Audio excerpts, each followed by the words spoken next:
Hai, dengan lentera langit di sini. Saya mau bacain satu buah cerpen karya saya sendiri. Judulnya Sketsa Wajahmu. Aku berdiri mematung di depan jendela kafe yang tampak lumayan ramai. Mataku hanya memandang tulisan berhias yang menunjukkan jam operasional tempat itu. Namun, aku tidak membacanya. Hanya menatap dengan pandangan kosong. Memikirkan apakah harus melakukan rencana di kepalaku. Padahal, sewaktu di rumah tadi, aku sudah bertekad untuk melakukannya. Tetapi, ketika sampai di sini, keraguan melanda. Jemariku menelusuri pinggiran amplop coklat yang kupegang dengan gugup. Benda di dalam amplop inilah yang membuatku berada di sini sekarang. Aku mengenal wajahnya, tetapi tidak pernah sekalipun bertemu. Aku hanya mendengar tentangnya dari mulut Irwan. Setiap hari Kamis sore, Irwan akan datang ke kafe ini, hanya untuk bertemu dengan gadis itu. Irwan tidak pernah berani mengajak gadis itu berbicara. Dapat melihatnya selama beberapa lama, sudah cukup membuatnya senang. Dia itu seperti angin musim semi yang membawa wangi bunga-bunga, kata Irwan suatu kali. Aku tertawa mendengar kata-katanya. Di sini, mana ada musim semi? Mana tahu kamu rasanya? Itu dia, aku nggak pernah tahu rasanya musim semi. Tapi dia sudah bikin aku ngerasain musim semi. Konyol, kataku sambil menoyor kepalanya. Irwan hanya tergelak. Setiap aku bertemu dengan Irwan, yang dibicarakannya hanya gadis itu. Setiap rasa yang ada dalam hatinya akan dia curahkan padaku. Tidak peduli aku ingin mendengarkannya atau tidak. Irwan akan terus menggangguku dengan cerita tentang gadis itu. Berani ngajak jalan gak? Tanyaku suatu kali, karena sudah bosan mendengarkan ceritanya. Irwan terdiam. Payah, sambungku dengan mencibir. Aku sudah rencana doang, potongku cepat. Enggak lah, jawabnya mantap. Lihat nanti ya, aku pasti ngajak jalan, pasti. Aku memandang Irwan dengan sikap meremehkan. Aku berani jamin, dia tidak akan berani mengajak gadis itu. Kamu gak percaya, tuduh Irwan ketika melihat ekspresi wajahku. Malam minggu ini, aku buktikan sama kamu, aku akan ajak dia kencan. Selama seminggu, aku sengaja tidak mengungkit-ungkit rencananya. Irwan sendiri berhenti membahas gadis tersebut. Tetapi, aku bisa melihat, ketika waktu berjalan mendekati hari Kamis, Irwan semakin tampak salah tingkah. Aku sungguh menikmati keadaan yang seperti itu. Setiap bertemu dengannya, aku hanya memberikan tatapan meremehkan, yang mungkin saja akan membakar semangatnya. Pada Jumat siang, aku bertemu dengannya, dan melihat apakah caraku berhasil membuatnya memberanikan diri. Jawab Irwan sambil menggaruk belakang kepalanya saat aku menanyakan tentang gadis pujaannya itu. Gak berani kan? Kataku tersenyum puas. Bukan begitu, belanya. Kemarin itu dia terlihat begitu sibuk. Aku hanya tidak ingin mengganggunya. Kalau nanti dia kena masalah karena aku ganggu bagaimana? Alasan, semprotku. Aku merogoh kantong celana dan mengeluarkan dompet. Mengeluarkan 2 lembar 50 ribuan dan mengulurkan kepadanya. Nih, 100 ribu. Kalau kamu bisa minta nomor telepon gadis itu. Nomor telepon aja, gak perlu ngajak jalan. Irwan memandangku dengan pandangan menantang. Bener ya? Serius, dapetin nomor teleponnya dan 100 ribu ini buat kamu. Gak nyesel ya? Aku menggeleng dan berkata, tulus kok ini. Aku melambai-lambaikan 2 lembar 50-an ribu itu di depan wajahnya. Irwan mengulurkan tangannya untuk mengambil uang di tanganku. Tapi dengan cepat aku mengangkat tanganku keluar dari jangkauan tangannya. Wait, sabar. Kamu dapat duitnya nanti, kalau sudah dapat nomor teleponnya. Gak sekarang, enak aja. Irwan terdiam. Tampak dia sedang berpikir dan mengumpulkan keberanian. Kemudian dia menghela nafas panjang. Sabtu ini pasti. Lumayan buat modal makan berdua nih. Aku menepuk bahunya dan mengulurkan tangan. Kali ini tanpa 2 lembar 50-an. Deal ya? Irwan menjabat tanganku dengan mantap. Deal. Aku berharap kemauannya mendapatkan nomor telepon gadis itu semantap jabatan tangannya. Aku tidak pernah tahu apakah dia akan berani untuk meminta nomor telepon itu. Karena pada hari Sabtu malam, aku menerima berita Irwan masuk rumah sakit. Sebuah truk menabrak motornya di sebuah persimpangan. Dengan segera, aku berangkat ke rumah sakit. Sama sekali tidak mengingat taruhan kami.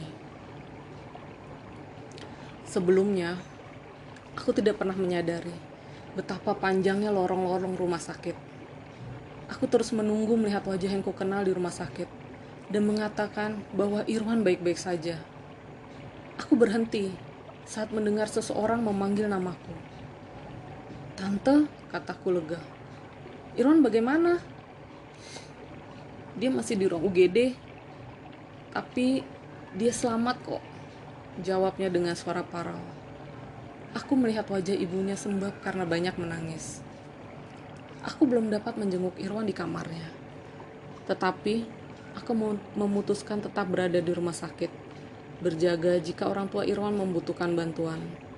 Aku dan Irwan telah berteman sejak 10 tahun lalu, sejak kami masih mengenakan celana biru. Jadi, dengan keluarganya pun sangat dekat. Mendengar pernyataan dari ibunya Irwan tadi mengangkat kecemasanku.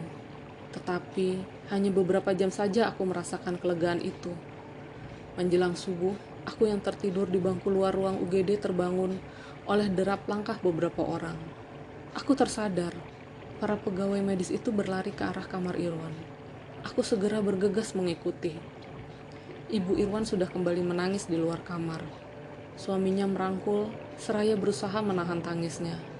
Sedikit, aku dapat mengintip ke dalam kamar.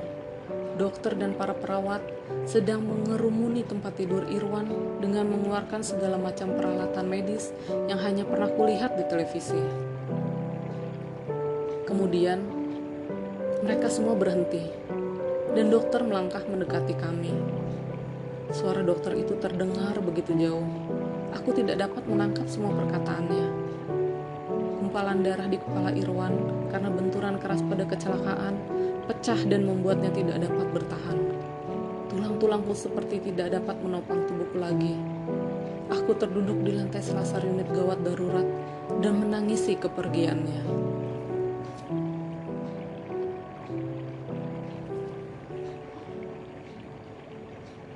Aku menarik napas dalam-dalam dan melangkah masuk ke dalam kafe. Suara denting bel terdengar saat pintu dibuka dan berdenting sekali lagi saat tertutup. Aku memilih duduk pada sudut yang agak jauh, menunggu gadis itu berada di sekitar tempatku duduk. Dalam menit-menit yang terasa menegangkan, aku melihatnya berjalan mendekati salah satu pelanggan, 2 meja di depanku. Tidak menyia-nyiakan kesempatan itu, aku mengangkat tangan untuk memanggilnya. Gadis itu menghampiri, dengan buku catatan siap di tangan. Sudah mau pesan? Gadis itu memiliki paras lembut, dengan rambut hitam panjang yang saat ini diikat menjadi satu di tengkuk. Poninya membingkai wajahnya yang oval, dengan mata yang bersinar jernih. Pantas saja Irwan tergila-gila padanya. Tidak, jawabku ragu. Lalu bangkit dari duduk dan menyodorkan amplop coklat yang sedari tadi kupegang. Saya hanya ingin memberikan ini. Gadis itu menatapku bingung, tanpa mau menerima amplop yang kusodorkan.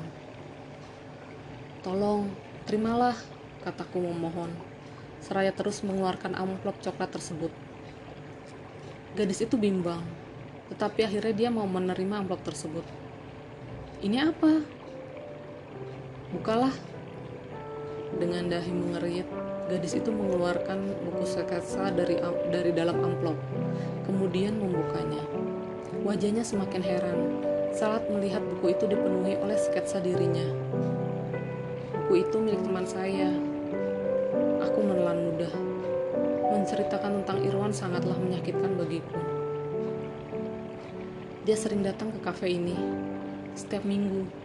hanya untuk membuat sketsa-sketsa ini. Gadis itu terus tertunduk. Tangannya sibuk membalik-balik halaman buku sketsa. Si hari Kamis, gumamnya seraya mengulum senyum.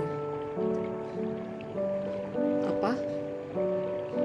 Si hari Kamis, katanya sekali lagi. Dia mengangkat kepala dan menatapku senang.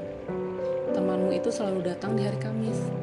Sejak pertama, aku selalu penasaran apa yang dicoret-coret dalam bukunya. Baiklah, saya hanya ingin memberikan buku itu kepadamu. Di mana dia? Aku menghela napas. Berpikir, haruskah aku berbohong atau mengatakan terus terang?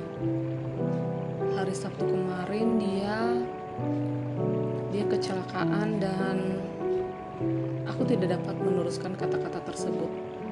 Tapi aku yakin gadis itu dapat mengerti apa yang terjadi dari raut wajahku. Oh,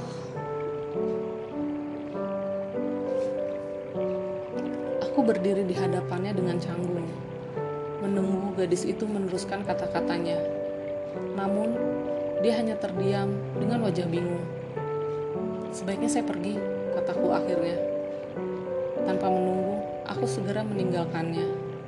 Sepertinya dia sedang mencerna berita yang baru saja aku sampaikan. Namun, sejenak aku menghentikan langkah dan berbalik ke arahnya. Boleh saya tahu namamu? Gadis itu tampak terkejut, lalu menjawab. Embun. Embun. Tentu saja, gumamku. Musim semi sangat cocok dengan nama itu. Aku melambaikan tangan kepadanya dan melanjutkan langkahku keluar dari kafe tersebut. Baru saja aku melangkah keluar dari pintu kafe, terdengar teriakan di belakangku. Hei, tunggu sebentar. Embun berlari mendekatiku dan berhenti tepat satu langkah di depanku. Kamu tahu, ini tidak adil. Membawa cerita tentang buku penuh sketsa wajahku dan pergi begitu saja. Maaf, saya menemukan buku sketsa itu di kamar Irwan. Nama si hari Kamis, tambahku segera. Mengingat mereka tidak pernah berkenalan. Dia pasti menginginkan kamu memiliki buku itu. Irwan ya? Embun terdiam. Sejenak kami terdiam. Canggung. Tidak tahu harus mengatakan apa. Akhirnya, aku kembali berpamitan padanya. Tetapi, Embun kembali menahanku. Dengan gugup, Embun berkata, bisakah kamu mengantarkan aku ke makamnya? Aku hanya tersenyum dan berkata, tentu saja. Baik teman-teman, itulah salah satu karya cerpen dari aku. Tunggu karya aku selanjutnya.